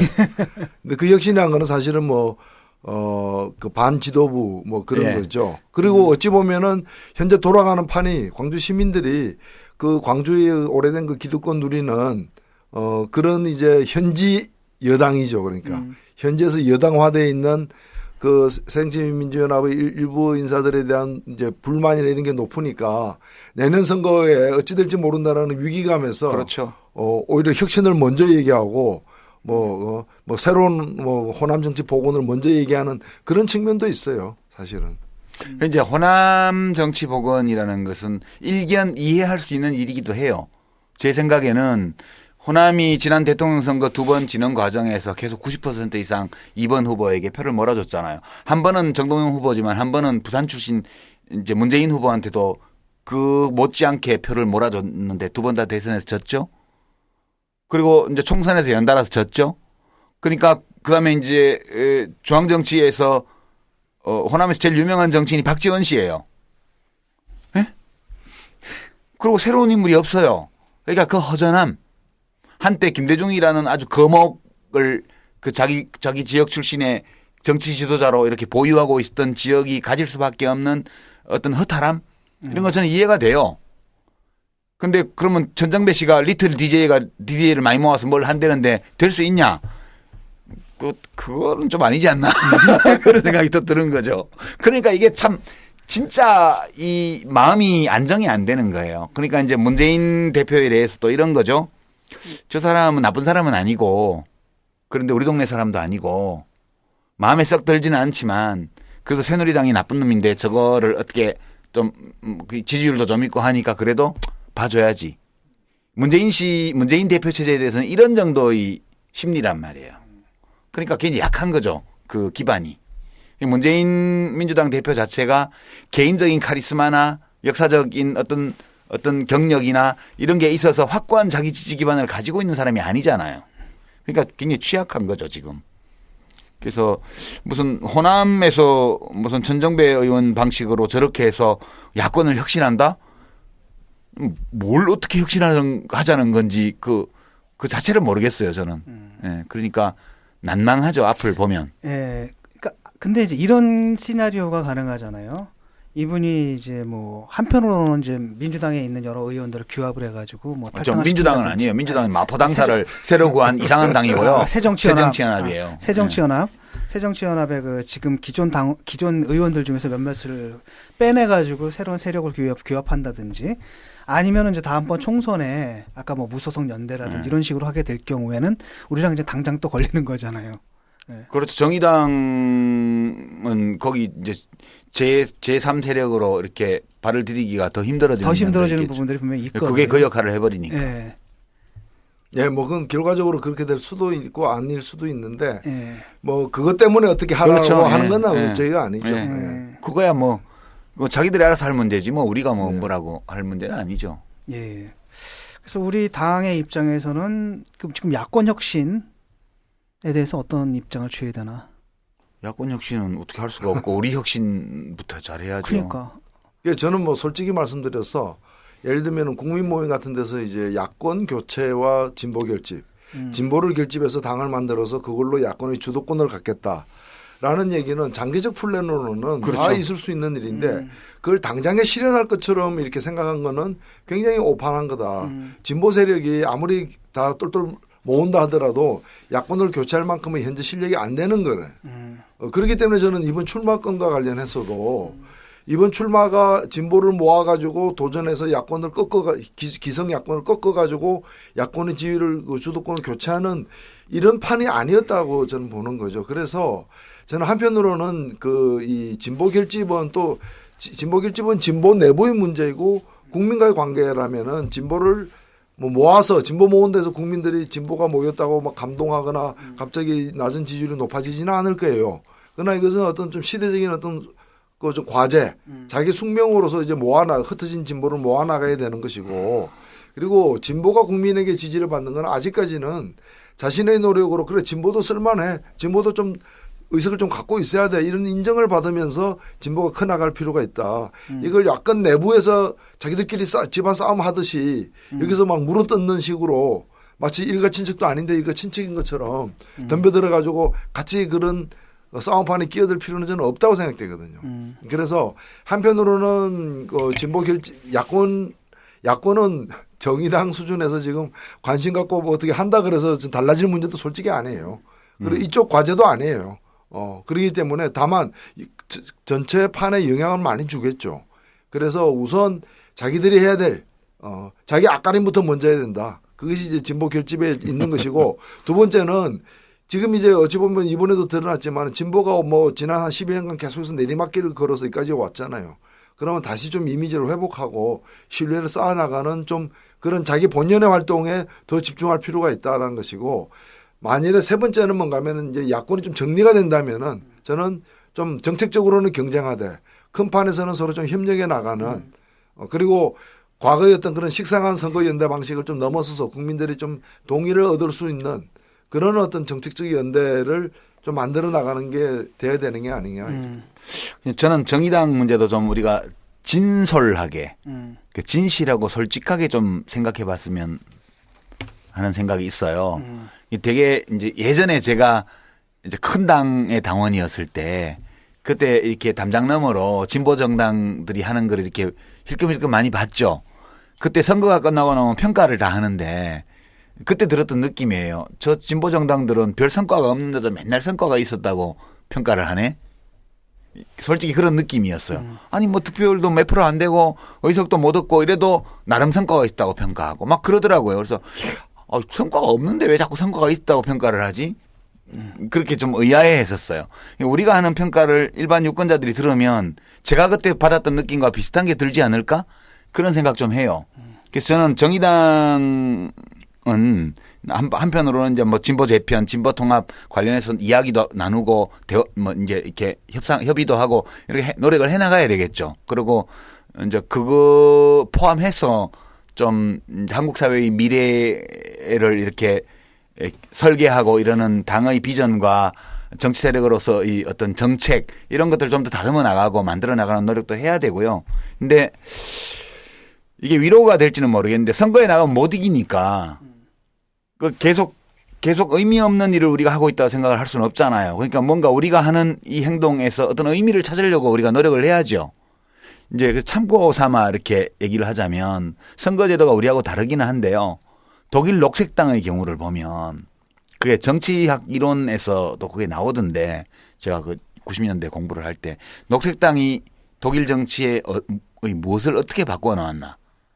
이제 녹색당은 늘 많으면 7%, 적으면 5.5%의 지지율로 40석 내외의 의석을 꾸준히 연방의회에서 얻었던 정당이야. 한 20몇 년 동안. 근데 놀랍게도 이 작은 규모의 정당이 이 거대 기민연과 3인당의 환경 정책을 다 바꿔놨다는 거예요. 그러니까 먼저 3인당이 도시와 대학가를 중심으로 젊은 당원들을 뺏기기 시작했어요. 녹색당에. 그러면 3인당은 전통적으로 노동조합을 많이 대변하니까 생산을 늘려야 되고 뭐 이런 쪽이지 환경을 보호해야 하는 쪽이 아니잖아요. 상당 부분 개발주의 쪽으로 쏠려 있었거든요. 근데 3인당이 먼저 환경정책 분야에서 그 녹색당의 환경 공약과 자기들의 일자리 창출 공약을 결합시키는 공약들을 만들기 시작했고 그렇게 되니까 3인당이 그렇게 가기 시작하니까 기민연 좌파? 중도파? 그러니까 중도 우파 쪽에 또 슬금슬금 사람들이 또 3인당으로 넘어가는 거예요. 환경 공약 때문에. 그래서 이번에는 기민연이 자기들 환경 공약을 또 녹색당 걸 대폭 받아들였어요. 그래서 녹색당 자체는 당세를 혁신적으로 늘리지 못했는데 녹색당 강령의 90% 이상을 차지하던 환경 공약은 거대 정당의 환경 정책 속으로 녹아 들어가서 독일 사회를 오늘과 같은 환경 선진국으로 바꿔버린 거예요. 그러니까 이제 녹색당 안에서 의석을 더 늘리자는 주장과 이제 말하자면 우리도 개발 공약도 하고 이렇게 해서 당세를 늘리자는 주장과 그거 필요 없다. 이 정도면 충분하다. 우리는 존재할 수 있으니까. 그리고 우리의 존재 가치는 의석을 늘리는 데서 나타나는 게 아니라 독일 정당 전체에서 환경 공약을 바꾸는 데 있는 거야. 이런 주장이 맞서서 후자 쪽이 다수더라고요. 그래서 저는 그렇게 생각해요. 민주노동당이 사라져버렸고 그리고 진보정당이 2004년 이후에 10년 넘게 내리막길을 걸어오고 있지만 정말 한국 정치에서 화제가 되는 정책 공약, 정책 이슈에 관한 정말 많은 것들을 만들어냈잖아요. 그러니까 참 억울하긴 해요. 아낌없이 주는 나무처럼. 그렇긴 하지만 이 활동들이 지금 의석으로 성과를 남기지는 못했지만 우리 사회에서 의미 없는 활동은 결코 아니었다. 그거 중요하다고 봐요, 저는. 네. 그러니까 정의당이 의석을 많이 얻을 수 있는 선거제도로 이렇게 우리 정치가 바뀌어 나가면 제일 좋겠지만 바뀌지 않는다 하더라도 적어도 사회 정의를 실현하기 위한 이제 우리들의 공약, 정책 이런 것들을 좀 더 정교하고 위력 있게 다듬어서 계속 해 나가야 된다고 저는 보는 거예요. 예. 그런 점에서 우리들이 비록 득표율이 낮고 의석이 적다 하더라도 이런 노력이 의미 없는 것은 아니다. 그렇게 위로가 될지 모르겠는데. 그리고 뭐 선거가 그 전에 결과가 이렇게 신통치 않은데 왜 저렇게 열심히 평가하고 성과가 있었다고 네. 얘기하냐고 말씀하셨는데 조금 이렇게 떨어져서 그 창문으로 보면 그렇게 충분히 보일 수 있을 겁니다. 근데 저희 같은 제가 이제 직접 그 했던 사람으로서 이게 우리가 지역구 선거구마다 240개가 넘잖아요. 처음에는 50군데 정도밖에 출마를 못 하는 거예요. 그래서 그 다음에는 뭐 한 명도 당선 안 됐는데도 우리가 100명이나 출마시켰어. 그럼 이제 성과가 있었던 거예요. 그것도 성과인 거예요. 예. 그래서 세 번째 선거에 때가 2004년인데 그때는 지역구 2명 예, 당선돼. 150명 출마를 시켰고 지역구 2명 된 거예요. 근데 150명 출마시켜서 지역구 2명 되면 이거 뭐냐 하지만 우리는 또 그때 나머지 떨어진 사람들이 10%를 돌파했냐 안 했냐. 그래서 선거 보조금 조금이라도 비용을 보전 받았냐 안 50% 받았냐. 받았냐 못 받았냐. 왜냐하면 이게 결국에는 우리가 낸 헌법소원 때문에 1인 2표 정당 네. 투표제가 도입되면서 이 많이 나가가지고 10% 15%씩 얻는 이 사람들의 활동력이 결국에는 정당 투표로 돼가지고 광역 비례대표 그 의석으로 그 전환되는 거예요. 그러니까 이런 것 자체가 밖에서 볼 때는 별거 아니지만 사실은 1인 2표 제도 보면 자민련은 하나도 대응 안 했는데 새로운 제도가 뭔지도 몰라가지고 2004년도에 우리는 엄청 열심히 이 비례대표제 투표에 이제 정당 투표에 12번 그것도 12번으로 그렇게 해가지고 결국에는 의석을 갖다가 그 제가 이제 김종필 씨 꺾고 당선된 것도 그 덕이잖아요. 밤새 개표해가지고. 예, 밤새 개표해가지고. 그래서 그 이제 미약 하나만 그렇게 좀 성장하는 거 있었는데 지금은 솔직히 그 성장의 어떤 흐름도 꺾인 겁니다. 예. 꺾였기 때문에 오히려 2000년대 초반 한 10년에 그 성장하던 거에 비해서도 훨씬 열악한 처지에서 더 오래 걸릴지도 모르는 그런 길을 걷는 건 사실이죠. 사실인데 저는 녹색당 같은 경우에도 3인당이나 이런 데서 정책을 스폰지처럼 빠르게 흡수했기 때문에 그런 변화가 생겼는데 우리나라에서는 아직까지 여야가 일부 복지 공약은 많이 이렇게 이제 차용이 되었습니다만은 다른 부분에 있어서는 아직까지 그렇게 정책 흡수율이 낮기 때문에 왜요? 그러지 마세요. 제가 국회에서는 엄청 주장해서 결국 김건태 장관 때 도입했지만 건강보험 본인분담금 상한제 이것도 네. 원래 민주노동당에서 나온 얘기 듣고 제가 이거 필요하다고 해서 그때 국회에서 막 쌈질해서 시작했던 거고요. 아니 그런 거 많아요. 그 표시가 잘 안 나서 그렇지. 많은데 장관 그만두신 이후로 네. 별로 없어요. 아, 그래요? 별로 없어요. 그러니까 저는 그렇게 많이 정책이 이렇게 차용이 되면 된 만큼 좋다고 생각하고 또 안 되면 안 된 만큼 이 당이 좀 빠르게 클 테니까 나쁘지 않다고 보는 거죠. 예, 됐습니다. 그리고 이제 마지막 토크 주제인데요. 지금 4.29 재보궐선거를 압승으로 이끈 새누리당 김무성 대표가 어젠가요? 차기 대권 주자와 지지도에서 드디어 새정치민주연합의 문재인 대표를 꺾고 1위에 올라섰다는 리얼미터. 예, 소식이 들렸습니다. 그러니까 결국 이제 우리한테 다음 주제는 그겁니다. 선거 이후에 어떤 상황이 벌어질 것인가 좀 토론을 좀 해야 될 것 같습니다. 되게 좋네. 김무성 씨가 1등 한다니까. 왜? 마음이 푹 놓이네. 정권 교체 가능성이 높아져. 그렇지. 근데 앞으로 남은 기간은 워낙에 총선까지 1년이고 총선에서 대선까지 다시 1년 8개월이기 때문에 대하 드라마가 2편 정도는 쓰여질 걸로 봐야죠. 예. 김무성 씨는 과거에 범죄 전력이 되게 많은 사람이에요. 그래요? 처벌을 안 받았지만 예를 들어서 이제 남북 정상회담 대화록 그 누설 사건이라든가 선거유세장에서 읽어 제낀 거 아니에요, 그거. 그건 뭐 검찰에서 혐의 없다고 불기소해서 넘어가서 그렇지. 이 사람이 대통령 후보가 되면 곧바로 그게 나올 거예요. 그리고 이렇게 무책임한 폭로 전력도 많고요. 근데 제가 뭐 2003년도에 제가 뭐 2002년 대선 앞두고 뭐 북경에 있는 북한 대사관에 가서 막 이회창 씨 부친 관련 자료를 이만큼 들고 택시 타고 나왔다고 국회에서 폭로를 한다든가 뭐 그런 전력이 많은 사람이에요, 이 사람이. 그러니까 지금 이제 이 집권당 당대표가 돼서 보궐선거 2차례 연성으로 이끌었다는 그런 것 때문에 뭐 이렇게 좀 지지율이 올라가고 있는데 뭐 제대로 쭉 가서 그냥 그 내후년 대선 임박할 때까지 사람 1등 계속해서 대통령 후보 되면 좋겠어 나는. 진짜 내가 저격수로 나설 거야 그러면. 재밌겠네요, 아주. 근데 뭐 본인이 뭐 몇 번 얘기하지 않았어요?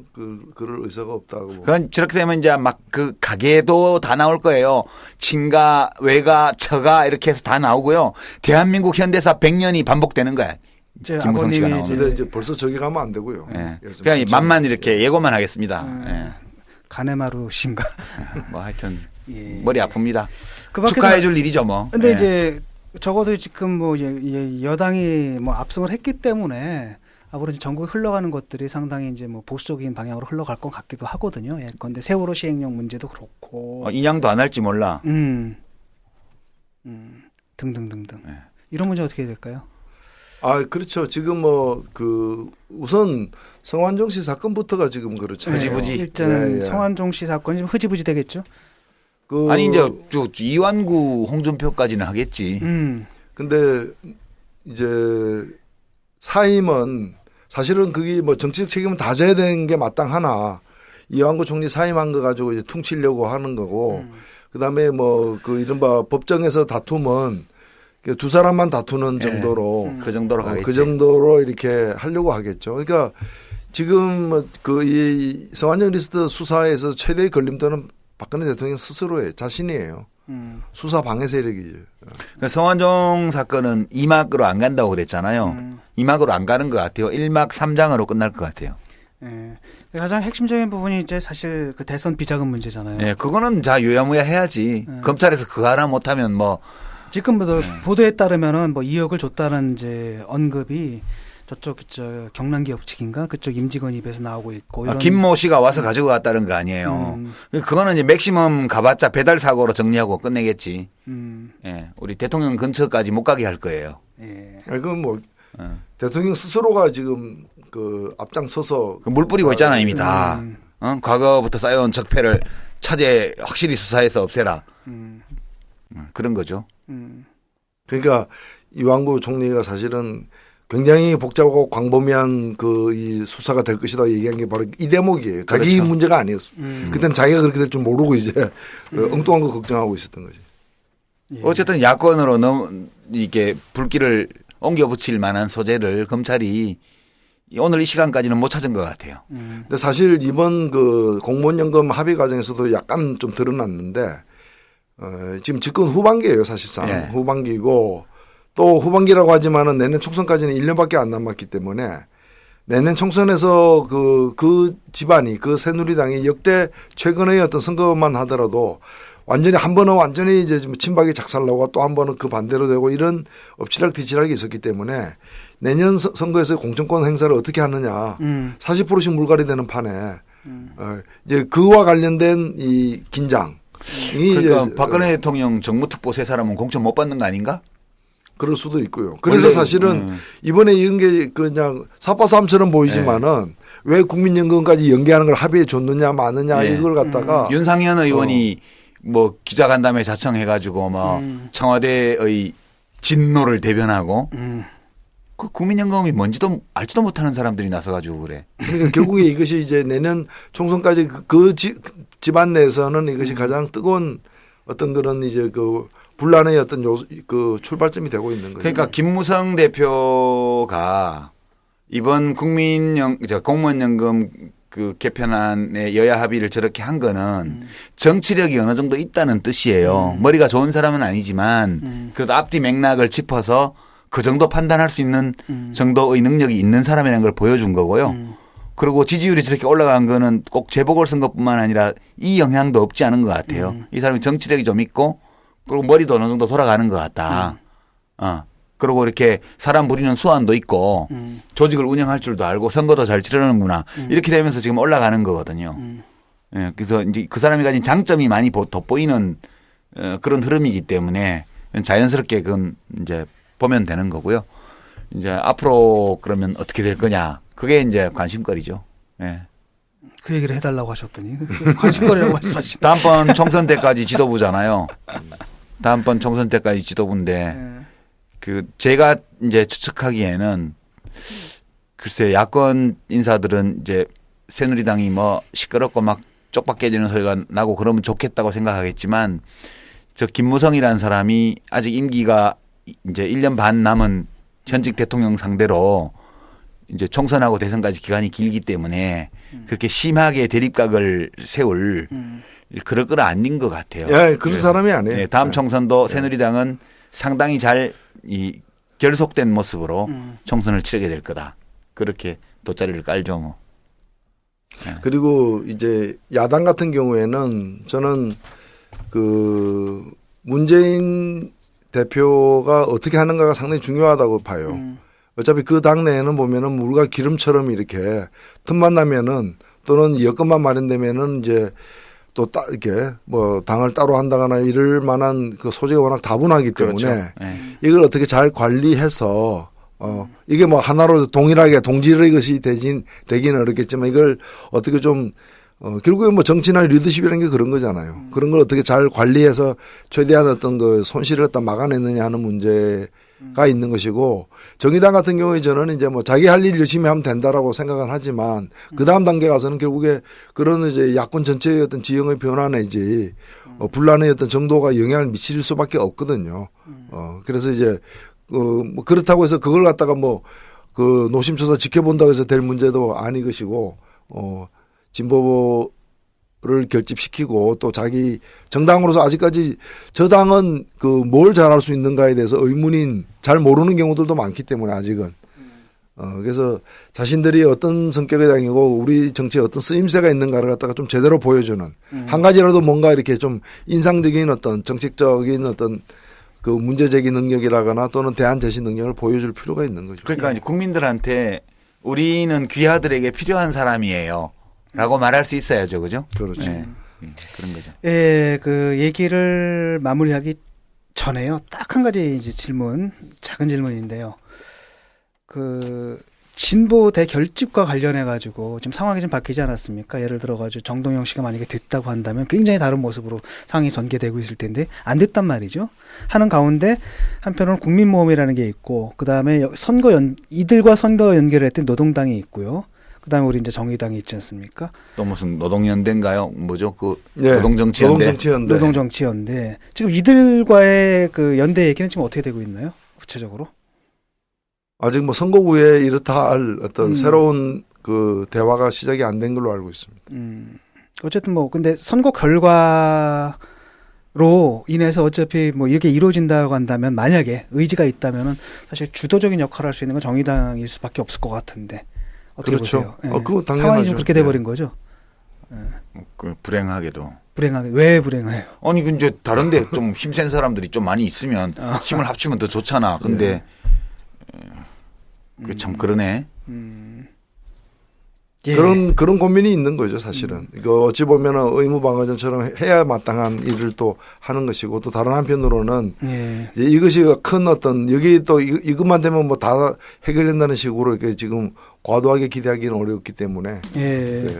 청취자 여러분 어떠셨습니까? 오늘 100분 토크 4.29 재보궐 선거를 평가해봤고요. 야권 재편 등 앞으로의 과제를 점검해보는 시간 가졌습니다. 이번 선거 결과 때문에 상심이 크셨던 많은 분들 그리고 진보 정치의 앞날을 걱정하는 모든 분들께 우리 얘기가 조금이라도 도움이 되셨다면 더 바랄 것이 없겠습니다. 도움까지는 아니고 약간의 위로만 약간의 위로? 되더라도 좋을 것 같아요. 아니야, 위로도 안 줬어. 더 암담하게 만든 측면이 있어. 어떤 면에서는. 예, 오늘 방송 여기까지입니다. 긴 시간 청취해주신 여러분 감사드립니다. 그리고 노회찬 유시민 선생님 수고하셨습니다. 네, 네, 수고하셨습니다. 수고하셨습니다.